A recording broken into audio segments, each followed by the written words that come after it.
Assalamualaikum warahmatullahi taala wabarakatuh.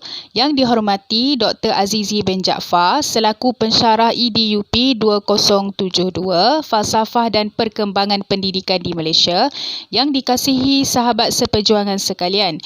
Hari ini kumpulan kami iaitu kumpulan 3 akan membentangkan topik falsafah pendidikan barat tradisional dan moden serta implikasi falsafah pendidikan terhadap perkembangan pendidikan di Malaysia. Sebelum kami memulakan pembentangan, izinkan saya memperkenalkan nama ahli kumpulan. Pembentang pertama, Saudari Bushra binti Zulkafli. Beliau akan membentangkan topik falsafah barat tradisional. Ahli kedua, Saudara Abdul Hanan bin Za'bah akan membentangkan falsafah barat moden, dan terakhir saya, Auni Afifah binti Zakaria, akan membentangkan implikasi falsafah pendidikan terhadap perkembangan pendidikan di Malaysia. Tanpa membuang masa, saya menjemput Saudari Bushra sebagai pembentang pertama untuk membentangkan tajuk beliau. Assalamualaikum warahmatullahi wabarakatuh. Saya Bushra binti Zulkafli. Hari ini saya akan membentangkan tajuk falsafah pendidikan barat. Cabang falsafah pendidikan barat ini terbagi kepada dua, iaitu tradisional dan juga moden. Kita lihat kepada falsafah pendidikan tradisional. Ia juga terbagi kepada dua, iaitu perennialisme dan juga esensialisme. Ini antara tokoh-tokoh pengasas perennialisme, iaitu Robert M. Hutchin, Mortimer J. Adler dan juga Jack Martin. Manakala esensialisme pengasasnya iaitu William C. Bagley. Kedua-dua falsafah ini dipengaruhi oleh fahaman realisme dan juga idealisme. Perennialisme berasal daripada perkataan perennial yang bermaksud tidak berubah. Justeru, bagi ahli perennialisme ni, ketelusan merupakan sesuatu yang tidak berubah. Pendidikan mereka juga berfokuskan kepada carian dan sebaran ilmu yang tidak berubah-ubah. Konsep. Menurut ahli perennialisme, ciri-ciri asas semula jadi manusia berbentuk sejagat dan tidak berubah-ubah. Antara ciri-ciri tersebut ialah rationality, yakni berfikiran yang wajar dan amat penting disemai dalam setiap orang. Matlamat pendidikan pula bertujuan mengajar pengetahuan dan nilai yang bersifat sejagat, abadi atau tidak mempunyai had. Tumpuan. Dalam konteks tumpuan falsafah pendidikan perennialisme ni, hanya ada 4 sahaja yang dijelaskan, iaitu jenis kurikulum, peranan guru, kaedah mengajar dan juga peranan murid. Jenis kurikulum, mata pelajaran yang diajari dalam bidang kemanusiaan dan kesusasteraan. Seperti subjek sains, seni, matematik, sastera dan juga bahasa. Yang kedua, peranan guru. Itu guru ni sebagai pakar yang bijaksana serta berwibawa dalam bidang pendidikan dan pengetahuan. Guru juga ni dia bertanggungjawab untuk menyampaikan ilmu, membimbing dan mendisiplinkan murid mereka. Yang ketiga, kaedah mengajar. Kaedah mengajar ni dia menggunakan kaedah didaktik, iaitu di mana guru mengajar dan murid belajar segala isi yang disampaikan tanpa bertanya sebarang soalan. Di sini boleh dikatakan guru ni mempunyai kuasa pakar dan tidak akan melayan sebarang pandangan anak murid mereka. Yang terakhir itu peranan murid. Peranan murid ni dia berusaha dengan bersungguh-sungguh agar dapat memperoleh seberapa banyak ilmu mengikut kemampuan masing-masing. Kita pergi pula kepada esensialisme. Bagi ahli esensialisme ni, terdapat ilmu dan kemahiran utama yang perlu diajar kepada anak murid mereka lah. Falsafah ini juga dia menekankan kepada perkara asas yang perlu diketahui oleh seseorang individu agar menjadi ahli masyarakat yang produktif. Perkara asas ni dia berubah dari masa ke semasa. Jadi esensialisme ni dia bersifat praktikal dan pragmatik. Matlamat pendidikan. Matlamat pendidikan ni ialah pengajaran maklumat berbentuk fakta yang perlu dipelajari, dihayati dan disimpan oleh murid serta penghayatan budaya. Okey, tumpuan esensialisme itu terdapat 4 aspek yang ditumpukan. Yang pertama, jenis kurikulum. Okey, jenis kurikulum ni dia menekankan kepada kemahiran 3M, iaitu membaca, mengira dan juga menulis. Okey, subjek-subjek yang wajib dipelajari oleh pelajar iaitu sains, sejarah, seni dan juga muzik. Manakala bidang sastra dan kemanusiaan adalah subjek sampingan sahaja. Yang kedua itu peranan guru. Guru ni disifatkan sebagai seorang yang berwibawa dalam pengajaran dan pembelajaran bilik darjah. Okey, guru ni mestilah mahir dari segi kawalan bilik darjah dan dijadikan teladan dan role model kepada anak murid. Okey, di sini kita dapat lihat menurut Brickman, di mana ahli-ahli esensialisme ni dia meletakkan guru ni di tengah-tengah alam pendidikan, iaitu guru ni mestilah mempunyai pendidikan liberal, seorang yang berpengetahuan dalam bidang pembelajaran, dan juga seorang yang memahami psikologi kanak-kanak. Ini menurut kaedah pengajaran dia. Okey, akhir sekali peranan murid, iaitu peranan murid ni mestilah rajin belajar, menumpukan perhatian dan usaha mereka kepada apa yang dia ajar di sekolah. Okey, itu saja daripada saya tentang falsafah pendidikan barat tradisional. Okey. Okey, insyaAllah saya akan mentangkan falsafah pendidikan barat moden. Okey, falsafah pendidikan barat moden ini terbahagi pada 3 aspek ataupun 3 teori. Tiga teori atau 3 aspek, begitulah. Okey, yang pertama, aspek pertama ataupun teori pertama, progressivism. Okey, yang kedua, reconstructivism, dan yang ketiga, existentialism. Okey, itu adalah secara umum. Okey, kita pergi secara terperinci. Okey, untuk aspek pertama atau teori pertama, progressivism. Okey, pengenalan kepada progressivism asasnya daripada falsafah pragmatism.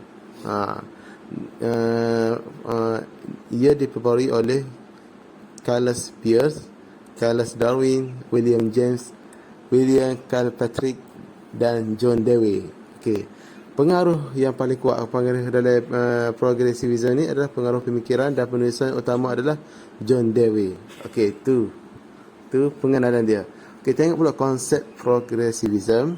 Okey, konsep dia itu melihat perubahan sebagai intipati realiti. Itu yang pertama, konsep pertama. Yang kedua, konsep dia ilmu hanya bersifat relatif dan tentatif. Iaitu masih boleh diubah. Okey, yang seterusnya, muridnya berupaya menyesuaikan diri terhadap perubahan. Okey, itu konsep progressivism. Okey, seterusnya next kita pergi ke matlamat pendidikan progressivism. Okey, matlamat dia menyediakan murid yang boleh mengkomodasi. Dia mengkomodasi, melakukan penyesuaian dengan perubahan dalam kehidupan seharian. Okey, kedua, berkebolehan untuk mencari alternatif penyelesaian yang sesuai dengan masalah yang timbul. Okey, itu untuk progressivism. Okey, untuk aspek kedua iaitu ataupun teori kedua dia, reconstructivism. Okey, konsep reconstructivism ni sekolah merupakan landasan untuk membentuk masyarakat baru. Okey, dan konsep yang kedua, pembentukan semula masyarakat dan perkembangan teknologi yang pesat mendesak order baru dalam masyarakat. Itu konsep dia. Adapun matlamat pendidikan rekonstruktivism ni, iaitu matlamat dia mengasaskan corak budaya baru dan menghapuskan penyakit sosial. Okey, itu untuk rekonstruktivism. Okey, kita tengok pula aspek yang ketiga ataupun teori yang ketiga iaitu existentialism. Okey, konsep existentialism ni, seseorang individu bertanggungjawab ke atas diri sendiri. Okey, sebenarnya mempunyai kebebasan menentukan matlamat. Okey, dan yang terakhir, konsep dia membuat keputusan sendiri tanpa merujuk kepada autoriti luar. Okey, itu konsep eksistensialisme. Okey, dan matlamat pendidikan eksistensialisme ni, okey, satu aja sini, sistem sekolah dan guru tidak mempunyai hak untuk menentukan matlamat pendidikan kepada murid-murid. Okey, itu adalah teori ataupun aspek eksistensialisme dalam falsafah pendidikan barat moden. Seterusnya, saya akan meneruskan pembentangan dengan tajuk implikasi falsafah pendidikan terhadap perkembangan pendidikan di Malaysia. Di sini, saya bahagikan implikasi falsafah pendidikan kepada 3 bahagian. Implikasi pertama terhadap pelajar, implikasi kedua terhadap pendidik dan implikasi ketiga terhadap kurikulum. Implikasi terhadap pelajar. Pertama, pembinaan pelajar yang berdaya saing dan aktif dalam menyelahkan kemampuan masing-masing semasa proses pembelajaran berlangsung dalam kelas.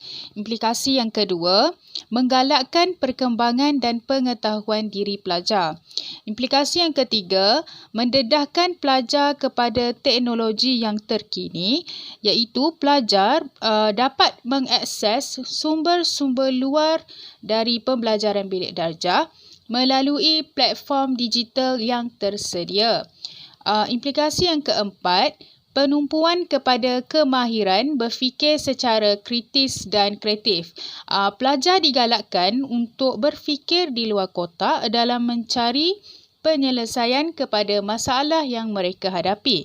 Implikasi yang kelima, menekankan kecemerlangan secara menyeluruh merangkumi Jerry, iaitu jasmani, emosi, rohani dan juga intelektual.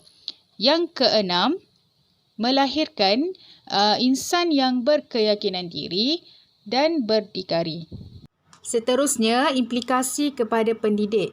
Implikasi pertama, sedia melaksanakan strategi PDP baru untuk melahirkan insan yang seimbang. Seorang pendidik mestilah sentiasa bersedia untuk merancang dan melaksanakan strategi PDP yang sesuai dengan keadaan semasa. Sebagai contoh, pada waktu pandemik, kita lebih kepada menggunakan strategi PDPR, iaitu pengajaran dan pembelajaran di rumah. Implikasi kedua, pendidik lebih kritis dan kreatif sesuai dengan keperluan semasa. Iaitu bersesuaian dengan keadaan semasa pandemik, bagaimana seorang guru itu menggunakan kaedah pembelajaran yang lebih kritis dan kreatif supaya pembelajaran dapat disampaikan kepada semua pelajar. Implikasi ketiga, kaedah pembelajaran yang lebih efektif menggunakan teknologi terkini. Kita boleh lihat sebelum pandemik, para guru tidak ataupun kurang mengaplikasikan penggunaan teknologi secara maksima dalam PDP. Hal ini kerana pembelajaran adalah secara bersemuka.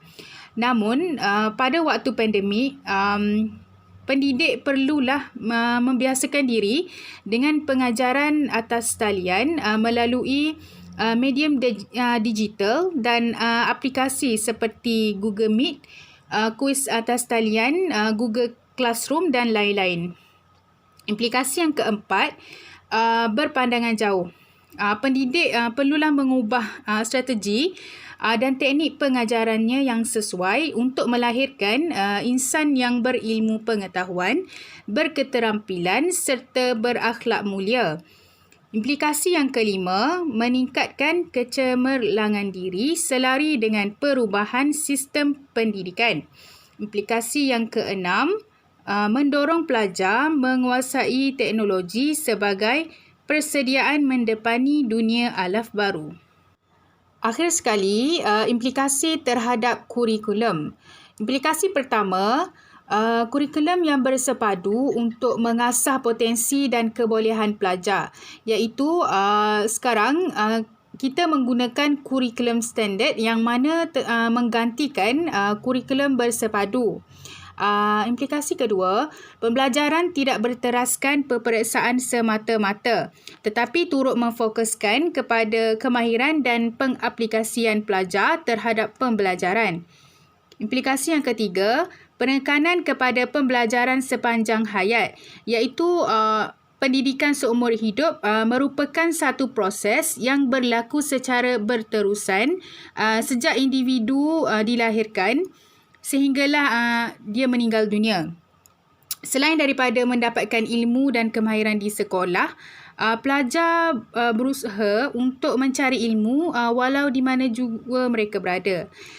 Implikasi yang kelima, program ke arah melahirkan insan seimbang dan harmoni dari sudut jeri, jasmani, emosi, rohani dan intelektual berdasarkan kepada kepercayaan kepada Tuhan yang mana telah disebut dalam falsafah pendidikan kebangsaan. Akhir sekali, memupuk budaya sains dan teknologi dalam pembelajaran. Sekian sahaja pembentangan kami pada hari ini. Terima kasih atas perhatian semua. Assalamualaikum warahmatullahi taala wabarakatuh.